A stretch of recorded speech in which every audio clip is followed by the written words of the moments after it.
On this podcast, we explore fantastical thinking, moral panics, urban legends, conspiracy theories, hoaxes, and crazes, examine the forces that shape our culture, and tell the stories that create the realities we share, and sometimes the realities we don't. I'm your host, Chelsey Weber-Smith, and this is American Hysteria. The object of this new sport is to streak from one end of campus to another, wearing nothing more than a smile. I think it's fantastic. I see nothing wrong with it whatsoever. Oh, I guess it's all right for the young folks. For people to get naked and run around campus in groups of hundreds and thousands, it doesn't serve any purpose. I think this is the best thing that's happened to college campuses. It really brings everybody together, as you can see right here, and it'll bring everybody together tonight when I'm sure everybody will take off their clothes and do it again.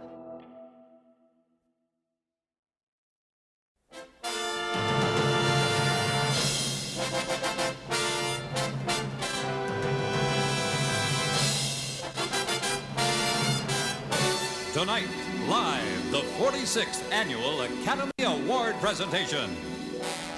It was the evening of April 2nd, 1974, and actor David Niven was in the middle of introducing Elizabeth Taylor so that she could reveal the Academy Award for Best Picture, the crescendo of the opulent annual event. David, in his neat tuxedo and bow tie, heard the crowd react before he could see what they were reacting to. A shaggy-haired and shaggy-mustached 33-year-old man jogging naked across the legendary stage, flashing a confident peace sign out to millions of American viewers. Is a very important contributor to world entertainment, and someone, quite likely,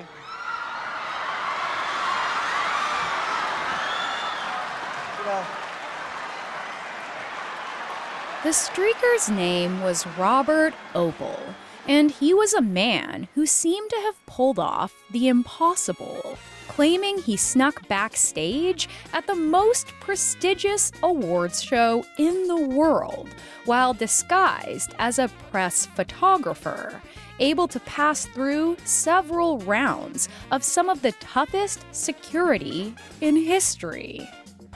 When he ran across the camera's shot, the bottom half of his body was cut off at just the right spot so as not to reveal his, well, let's let David Niven tell his legendary joke that even my granny remembered word for word when I asked her about it 50 years later.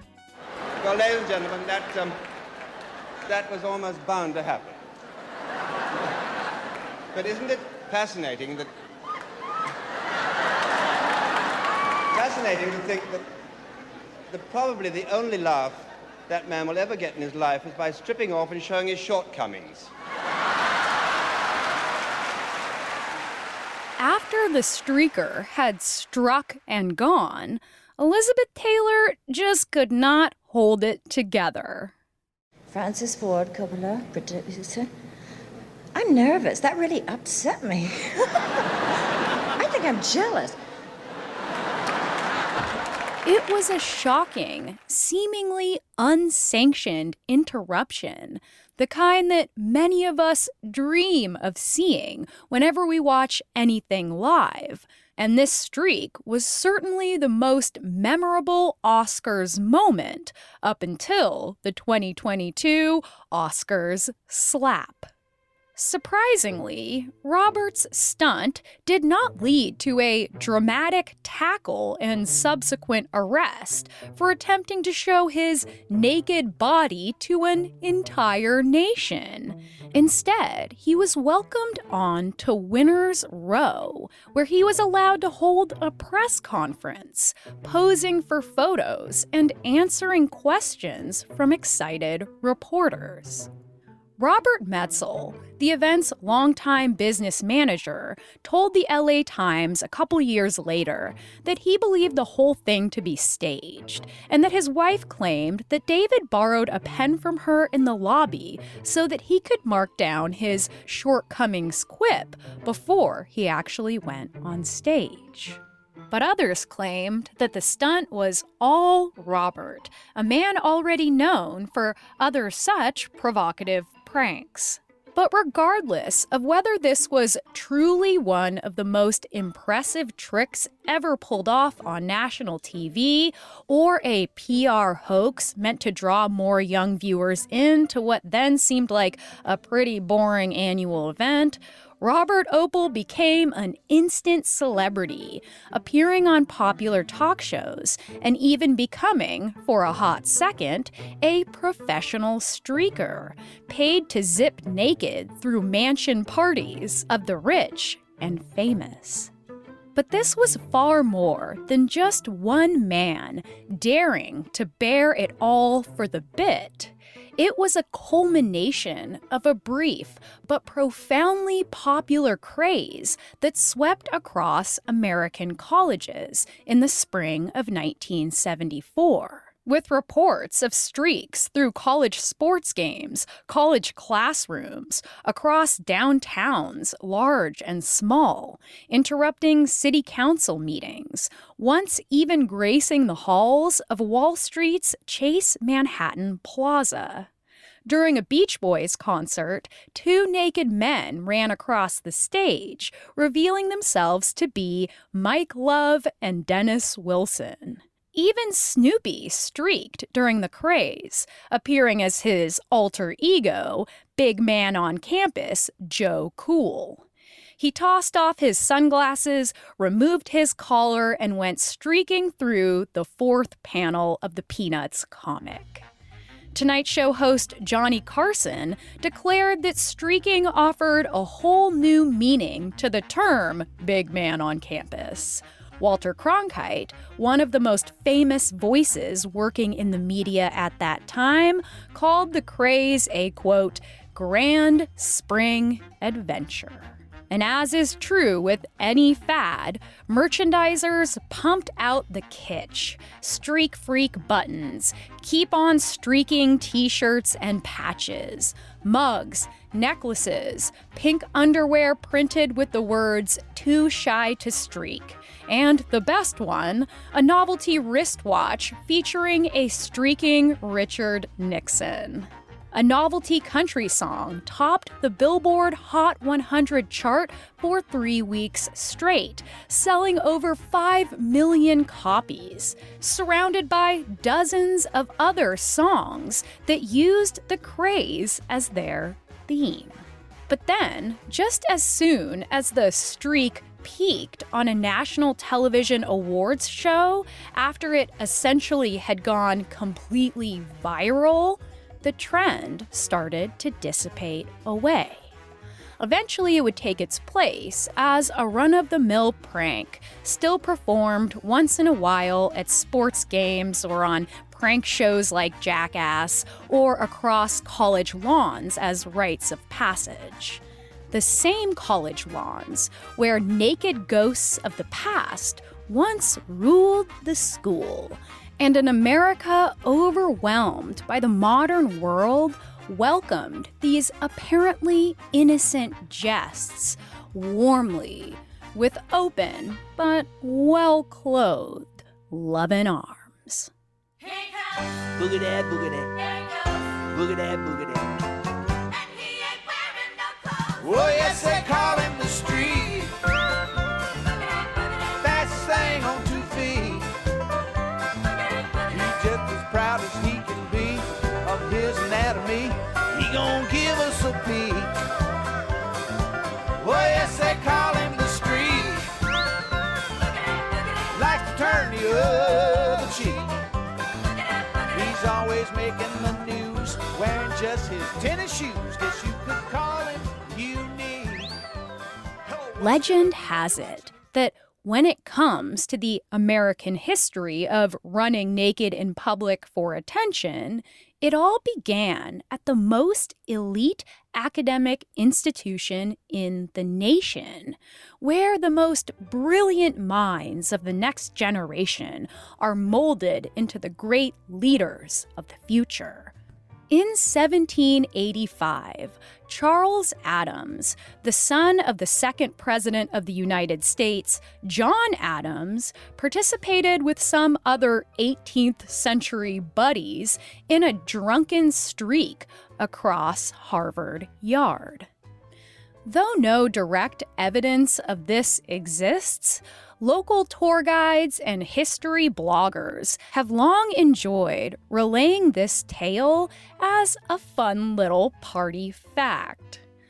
But the actual first streak on record came in 1804, when a Washington University student named George William Crump ran down the old colonnade naked, a young man who would later be elected to the United States House of Representatives.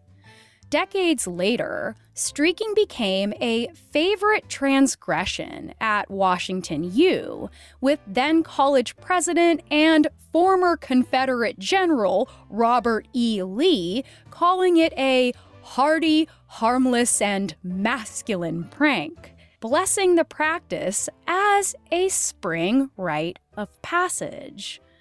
Or, so the legend goes, passed on through institutional lore, tragically with no primary sources to be found.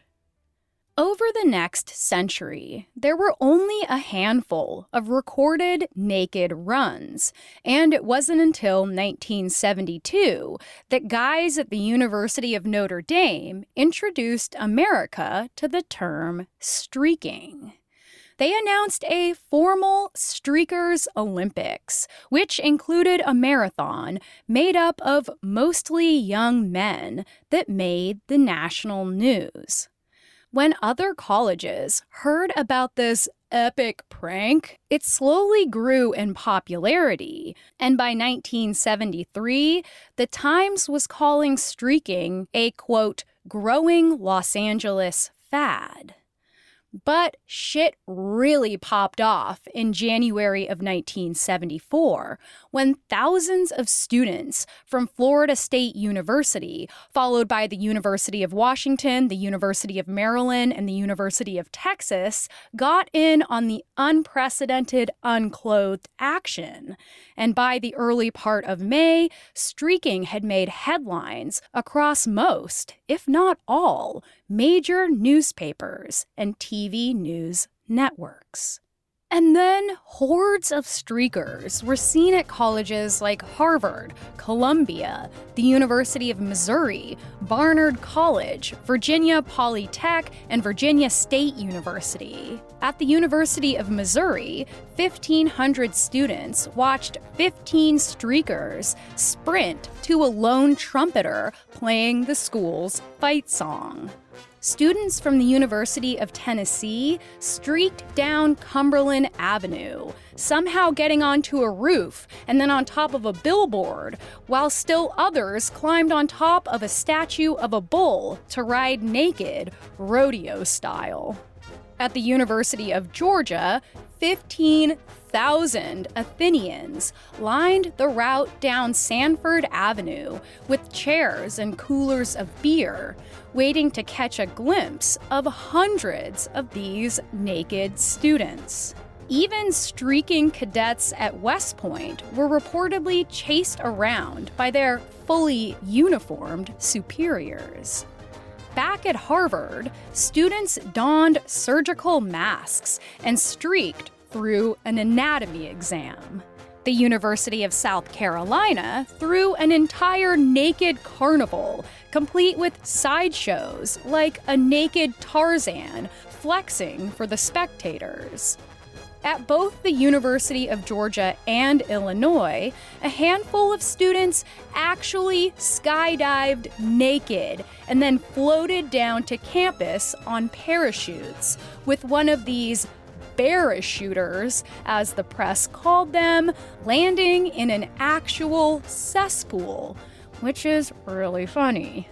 As fads usually go, this one soon became self-referential, meta, if you will, with Michigan State streakers running through a class called Criminal Sexual Deviation, and even more so when University of Maine students streaked a staff meeting about how to address the issue of campus streaking.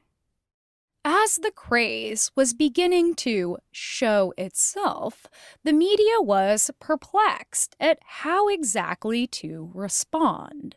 The New York Times asked, quote, "Is it an art form? Is it an uncontrollable urge? Is it political, perhaps perverse? Healthy? Naughty?" But it seems that the majority of administrators and political pundits agreed that it was all just harmless fun, rather than something lewd or offensive. Though a few university officials condemned the activities and sought to punish or even expel those who joined the festivities, most school administrators, politicians, and media personalities were largely unconcerned and even tickled pink by the whole affair.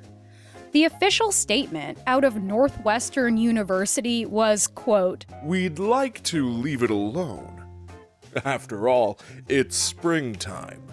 The official policy out of the University of Georgia was non-interference. It's true that a bill was introduced in South Carolina that would require expulsion and 90 days in jail for anyone caught streaking, but that never really went anywhere. Fines for the prank were far more common, with the University of Texas taking $50 per streak, but sometimes, if it was all disruptive enough, closer to $200.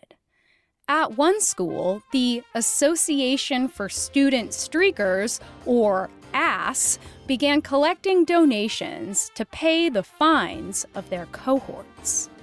The National Safety Council actually released official safety tips for streakers. The council made it clear that they did not condone streaking themselves, but they wanted to be a cool mom about it. If you're gonna streak, I'd rather you do it safely. Considerations included wearing sneakers, as, quote, "a cut foot could end a streaking career prematurely."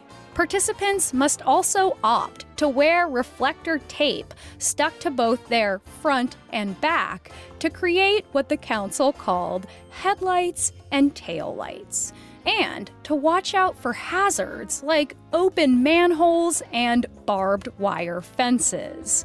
Oh, and lastly, make sure you remember your glasses. Okay, thanks, Mom. More after this. And now, back to the show. But this massive streaking fad did not come without its predecessors. And in fact, it was claiming its place in a decades-long tradition of college pranks and challenges that good old boys had dreamed up while passed out drunk on the cool floors of their shared dorm bathrooms. We can trace the first of these college crazes to 1939, when campuses were made up almost entirely of affluent young white men able to afford an education even during the desperation of the Great Depression. And what did these fortunate young men do with their exceptional privilege? They swallowed live goldfish, of course. How did something like this even begin, you ask? Well, it was Harvard again. Fight fiercely, Harvard. Fight, fight, fight. Demonstrate to them our skill. All be Soviets, they possess the might. In the early spring, a young man running for class president named Lothrop Withington Jr. started bragging to his friends that he once ate a live goldfish for reasons that remain unclear. Everyone was like, Lothrop, I'm so sure, and then bet him the equivalent of $200 in today's money that he wouldn't actually do it. You're on, said a confident Lothrop, and 2 days later, on March 3rd, the stunt got underway as he stood dead center in a chanting circle of students and one reporter from Boston. Smirking and basking in the attention, Lothrop lifted the writhing goldfish by the tail and lowered it theatrically into his mouth, chewed, gagged, and then swallowed. The crowd went wild as he pulled out a toothbrush and told the reporter, quote, "The scales caught a bit in my throat as they went down." After the publication of the article about Lothrop Withington Jr., goldfish swallowing became a viral challenge across the colleges of the country, not unlike those we see burn across social media today. The record for the most live goldfish swallowed at once eventually rose to 101. Now, education is required for phone booth jamming, mathematics.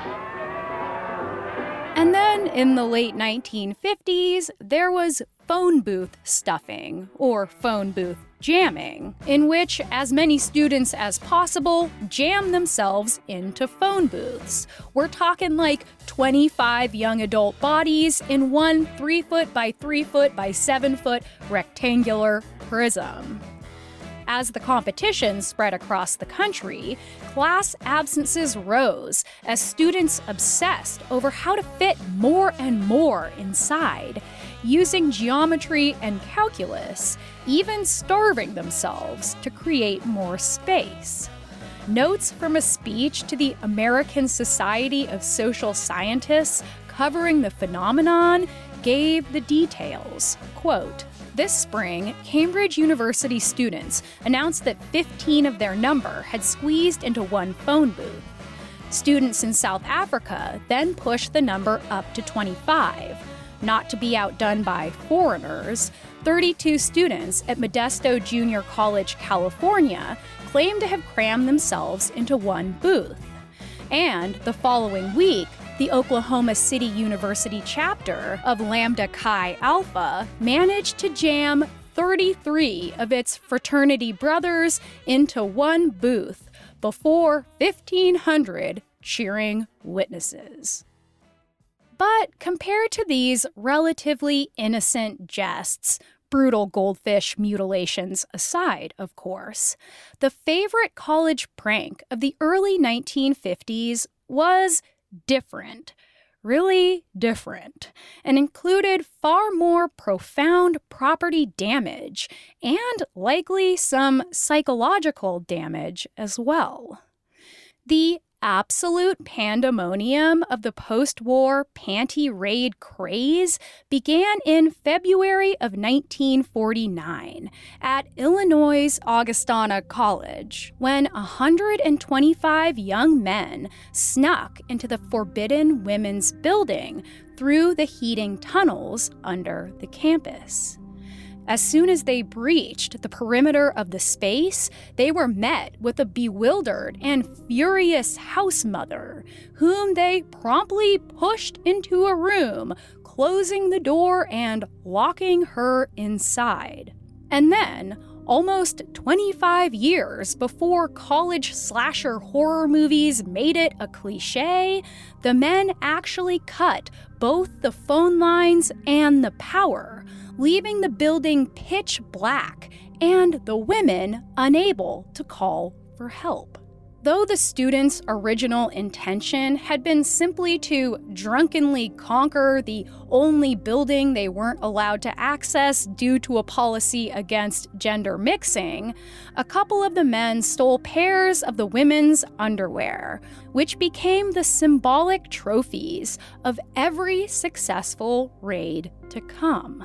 Immediately, stories of the Illinois students' hijinks made it into the New York Times, Time Magazine, and the Chicago Tribune, but no charges were brought against those involved, and the schools themselves took a general boys will be boys attitude, and it seemed like that might be the end of it.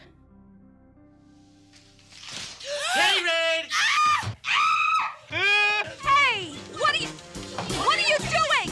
Give me those back! Come here! Hey! How many cameras do we have left?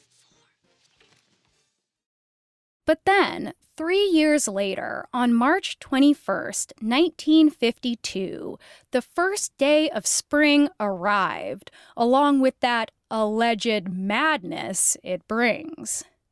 After dinner in the quad, a young man from the University of Michigan began playing Glenn Miller's Serenade in Blue on his trumpet, which another student mimicked across the lawn using a trombone.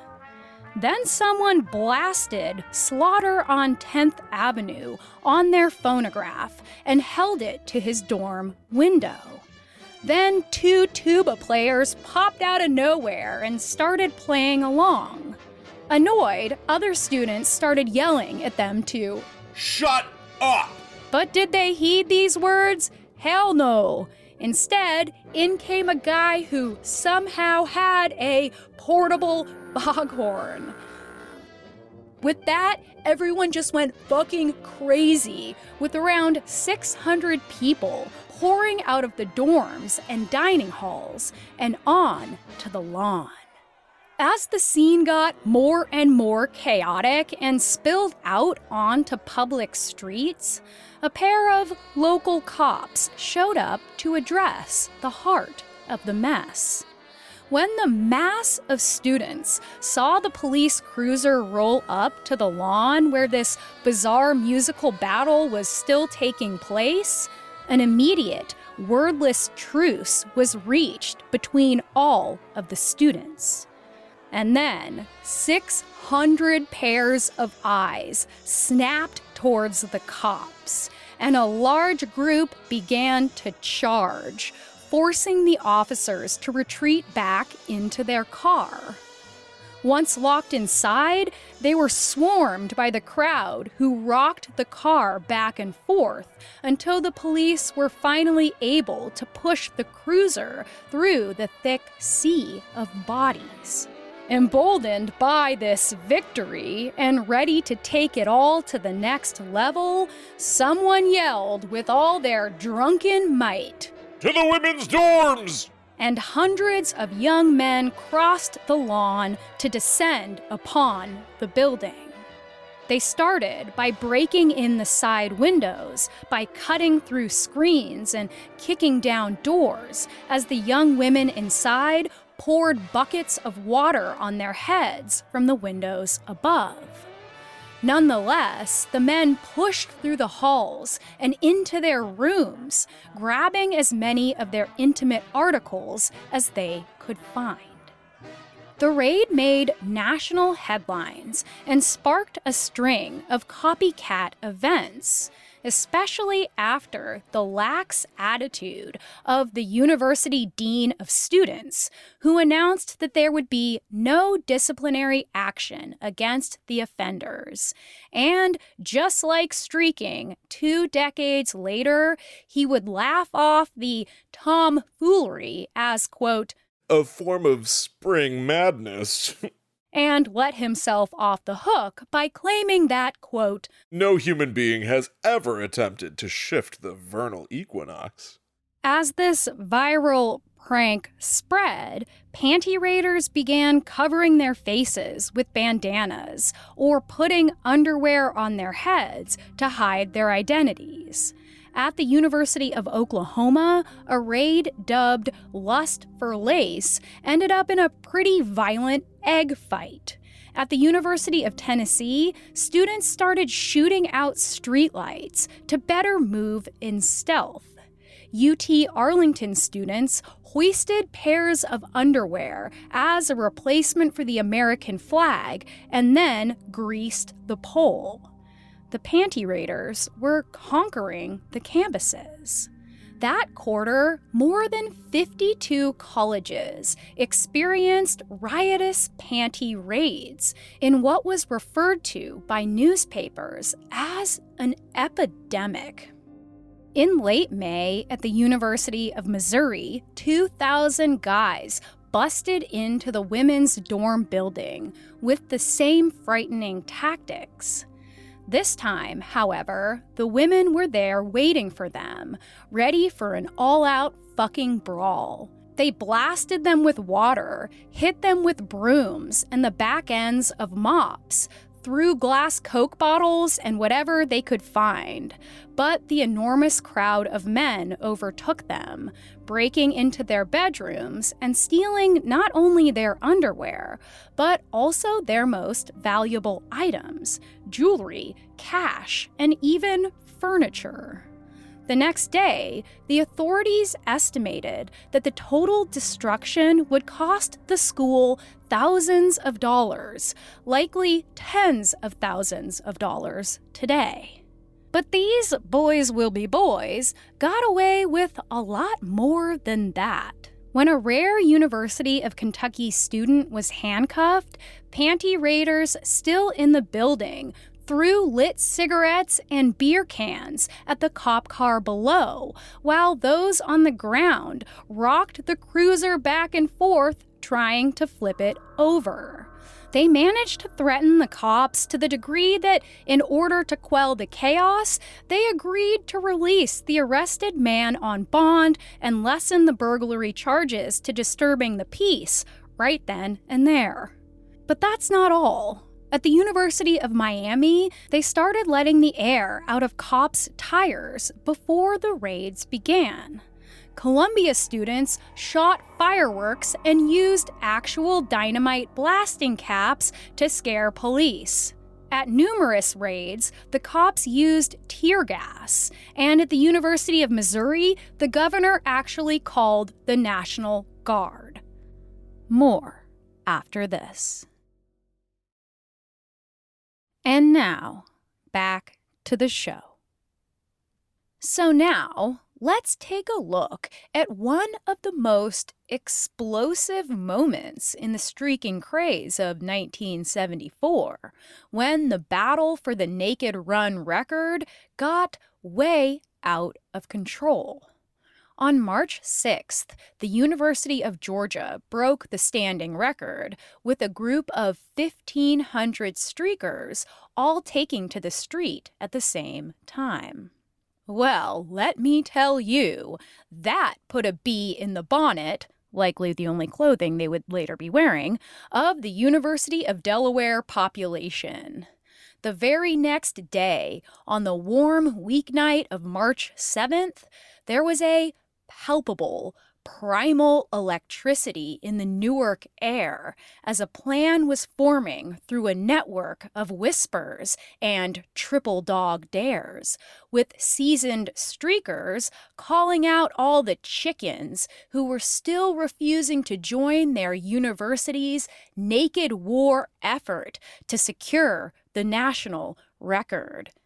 The message that was telephoning across campus said that these mysterious instigators were gathering a crowd even bigger than Georgia's, and that they would be running from East Campus down Main Street, past the most popular college bar in town, the Deer Park Tavern, where the less daring would wait to receive their unadorned royalty just before midnight.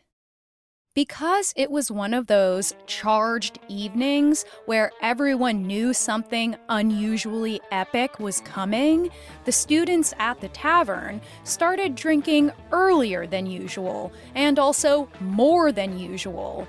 And by nightfall, things started to take on a darker tone. You know the one. Around 10:30 p.m., the bar crowd was growing rapidly, with 300 students trying to push into the entrance, spilling out onto the sidewalk and into the road. Those that made it inside began loudly demanding drinks, grabbing bottles from behind the bar, and completely overwhelming the staff. At this point, everyone was completely shit-wrecked, and that's when witnesses said students started smashing bottles. Back at the East Campus lawn, where the streak was set to begin, the crowd had swelled to more than 1,000. Weekly Post writer Jeff Crossman observed, quote, "By this time, the scene bordered on surrealism. Male students carried female partners, double-decker on their shoulders for a better view. The few small trees dotting the lawn were decorated in their uppermost branches with student lookouts." As the scene back at the Deer Park Tavern grew more violent, the owner screamed at the students to leave his property at once, and along with his staff, they were able to push them out and lock the door. At that point, the police were aware of what was going on, and they called to demand that the local liquor store close and lock its doors immediately. But someone in the know led a breakaway group to the storage building where Deer Park kept all their surplus liquor.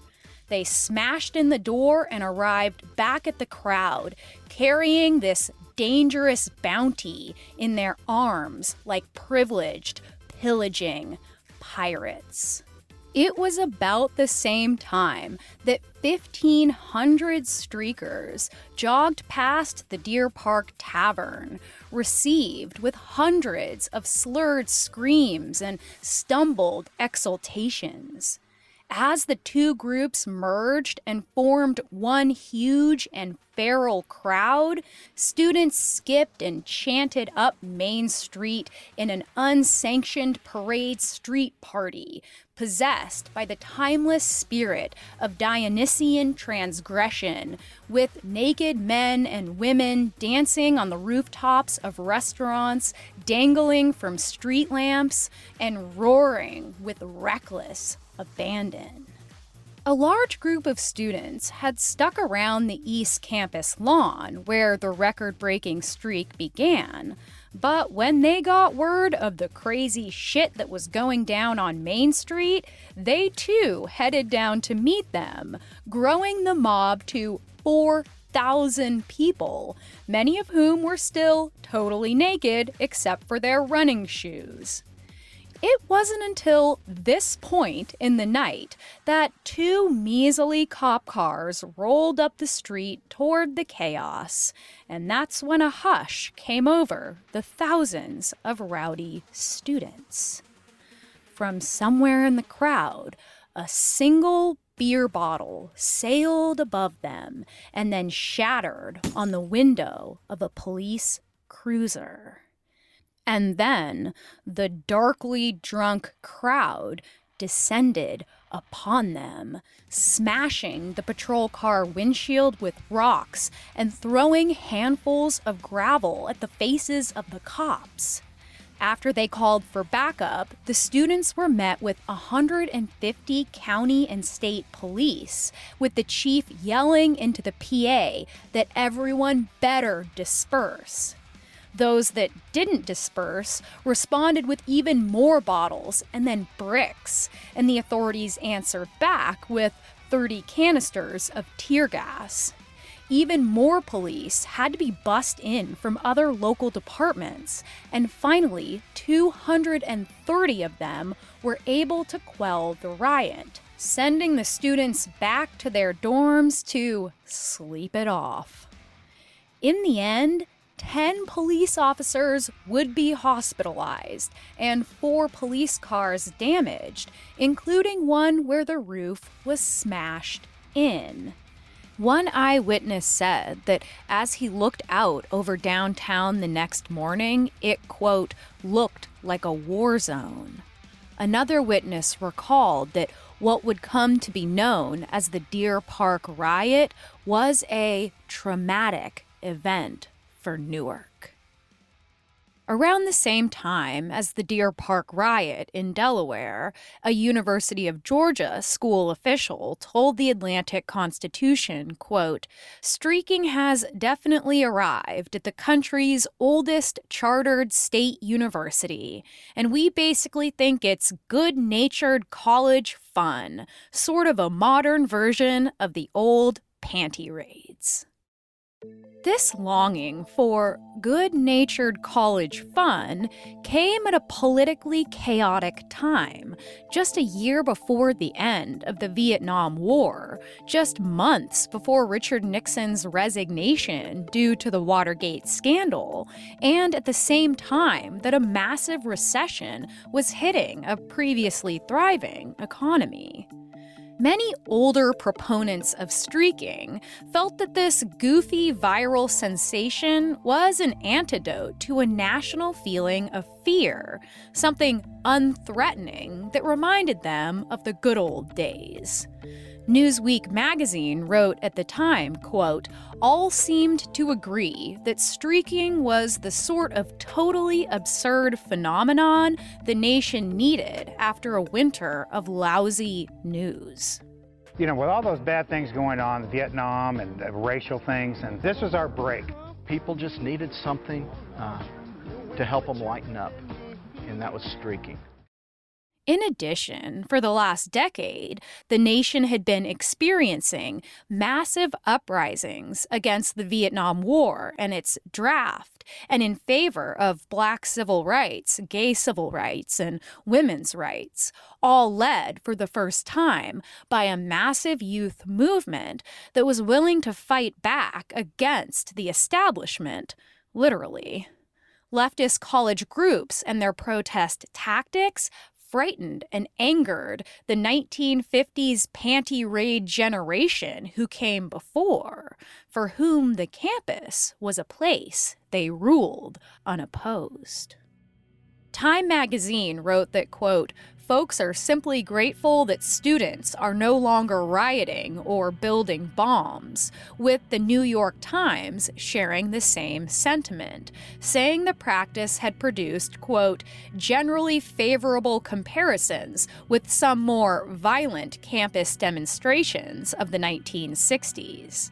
The Daily Iowan wrote, quote, "All the trappings of yesteryear's demonstrations were present, except for the tension and lines of riot-equipped police."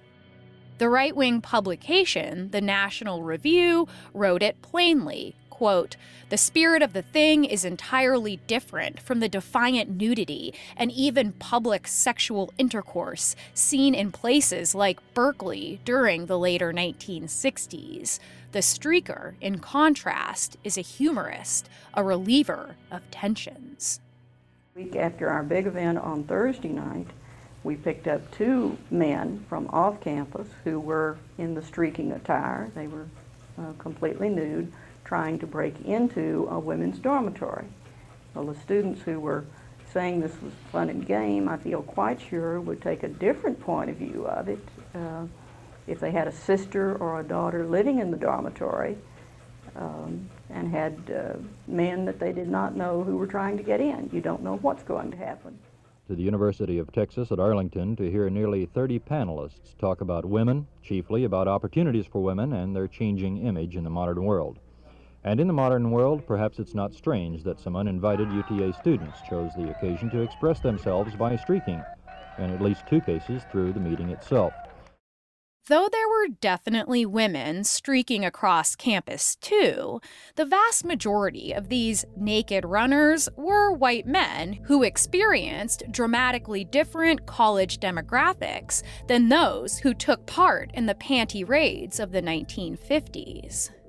Women's presence on campus had doubled from 1966 to 1974, on track to outnumber young men in 4 short years. And colleges that were formerly segregated by gender now put women on far more level ground. One man wrote to Time magazine that streaking was a way to combat feminism. Quote, "They have chosen the best possible way in which to show people that men and women are not equal. When women start wearing the pants, men start shedding them." In addition, Black students were also able to enroll in classes in many universities for the first time, starting in the mid-1960s. For people to get naked and run around campus in groups of hundreds and thousands doesn't serve any purpose. Now, I couldn't find a single instance in any articles about Black streakers, but I did find this quote from a student at the traditionally Black Howard University. Quote, "Nothing like that will ever happen here. The students that go to Howard do not reflect the lack of morality or the banality and just outright decadence that occurs at white institutions." The same student paper ran an interview with campus activist Kwame Salter. Quote, "Imagine if political unity were found in streaking. People streaking for feminism, ethnic minority opportunities, better dorm food, lower tuition. Could administrators dismiss the impact of 5,000 or more streaking bodies?" But would the streakers have been welcomed quite as warmly if they carried with them demands for political change? The Daily Iowan didn't think so. Quote, "It's why streakers don't get busted. Streaking's not directed at entrenched power, just them kids having a good time. If we had streakers for socialism on Wall Street, or asses for ecology streaking General Motors, or blacks streaking George Wallace with sex painted in dayglow on their protruding places, there'd be a lot of naked people in jail." Interestingly, the most famous naked run of the craze was performed not by a drunken college frat boy, but by his diametric opposite, a prolific gay artist and activist from the Bay Area. By the late 1970s, Oscars streaker Robert Opel became famous in the gay scene for both his revolutionary art gallery that hosted early shows by Robert Mapplethorpe and Tom of Finland, and his creative political pranks, many of them performed naked, many of them far more controversial and combative. If America had known who he really was and what his radical politics were, who knows what his reception may have been. As we saw with these streaking and panty raid riots, and more modernly, sports victory riots, which often include burning cop cars and massive property damage, the problem isn't usually with the riots themselves, the problem is with what the riots represent. Despite the violence toward authorities and the havoc wreaked upon campuses and downtowns that these crazes sometimes produced, the scenes never turned into the sometimes deadly police violence against protesters that had occurred in the years before. The foundational essay of this episode is Bill Kirkpatrick's It Beats Rocks and Tear Gas, Streaking and Cultural Politics in the Post-Vietnam Era, published in the Journal of Popular Culture in 2008. In it, Bill writes something very important to understand when it comes to talking about major trends and crazes in general. Quote, Streaking did not launch that political movement, but it did briefly embody it and cannot be fully understood apart from that context. In other words, streaking didn't do, but it does show. Not unlike the viral crazes and the pranks we see today burning across social media, what anthropological, psychological meaning will some dork like me ascribe to these possibly meaningless outbursts of fun and frivolity? I don't want to fall into the academic trap of placing too much meaning on things that may just be random, silly trends. But at the same time, yes, I do. Almost all interview comments from streakers themselves in 1974 sound something like this from a student in Wisconsin. Quote, "We just want to have an old-fashioned college prank. You know, streaking for streaking's sake." I believe that to be true. When it comes to popular crazes, the intentions of those participating, young people trying to be a part of something fun, are not as important as the way the trends are interpreted, commented upon, and then used by the media, politicians, administrators, and authorities to say something about this new generation. In the case of streaking, the reception of young people's transgressions was uncharacteristically positive. A stupid gag compared favorably to entire movements in the name of real, concrete, vital issues of war and civil rights. Conservative commentator George Will wrote at the time, quote, "Who knows, maybe these bumptious, cheerful streakers will bring us together by bridging the generation gap. They could swallow fistfuls of goldfish and then streak into telephone booths. This is just what America needs to become a land fit for heroes, nostalgia buffs in the buff." Streaking was used, bizarrely, to discredit the ideas and actions that had reshaped America in ways that a lot of older Americans at the top of the social order were deeply shaken by. Most especially those affluent young men who may have once participated in the panty raids on a campus that belonged to them. Those who dreamed of returning to a more innocent time at the old alma mater, when young men were possessed by that same spring madness, when they broke down doors, cut phone lines and power lines, stole valuable property, shot fireworks at police, and smashed their cruisers in the name of nothing at all.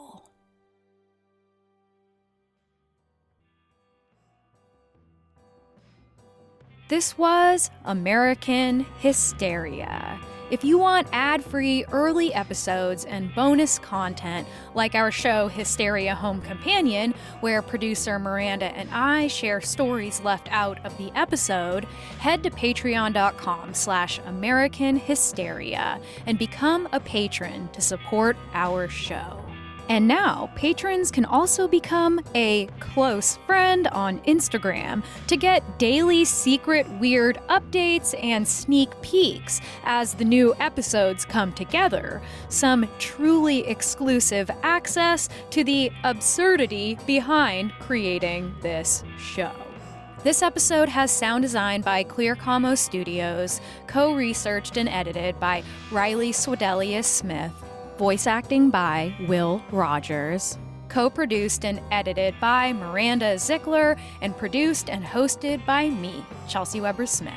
Thanks, as always, for listening, and if you're gonna streak in this day and age, it's probably not gonna go as well as it would have in 1974. Have a great week.